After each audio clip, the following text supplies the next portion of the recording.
to think that we are, thousands and thousands and thousands of kilometres away from each other. We are indeed across the other side of the ditch, the wonders of modern technology. Dave, it's very nice to see you again too. I think you're a bit of a feature these days when it comes to the world of LinkedIn experts. Ranked number 1 in New Zealand, which I had no idea anybody thought that I was an expert at LinkedIn. Wow. A Swiss company ranked LinkedIn experts around the world, and they put together a top 50 and they placed me in the top 20, which was really rather lovely, so I'm really pleased. That's fantastic, isn't it? Wow. Then we really got on board with it, and now we're really enjoying doing the lives, and we're doing them twice a month. Now, you will remember that I come from a radio background. Yes. And so an immediacy about joining an audio event that you don't get with a live. It's still an immersive experience, but it doesn't completely take over all of your concentration. That, as you pointed out, with an audio event, you can be walking the dog. And I don't think audio events will hit the mainstream until there is a replay function available. A profile video, I think it's quite a short little video that you can somehow integrate. Would you mind talking through that? It's a great way to introduce yourself to people, because people want to know who they're dealing with. It's important for people if they would only realise what it can do. Okay, you've talked me into it. Let me ask you this question. Have you used the audio pronunciation feature on your profile?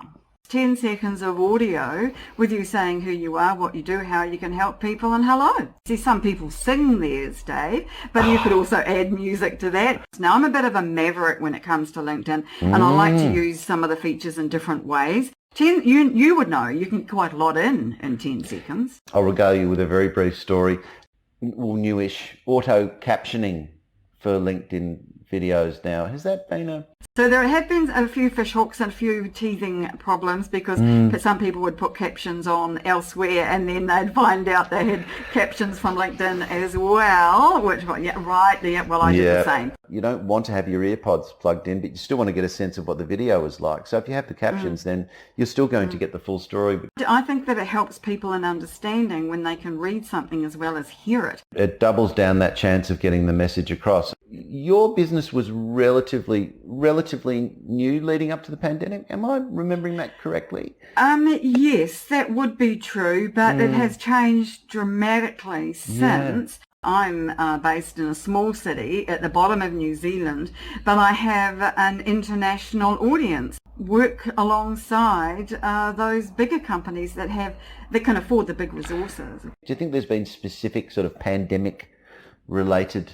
changes that have occurred on LinkedIn? LinkedIn grew enormously and by tens of millions. And people have adopted the technology so very, very quickly because they had to. Business Gold was my second LinkedIn book, which I co-authored with Michelle Raymond. How embarrassing. Have you got like a couple of tips for the business page refusers like me? So you have connections on your profile and you have followers of your page.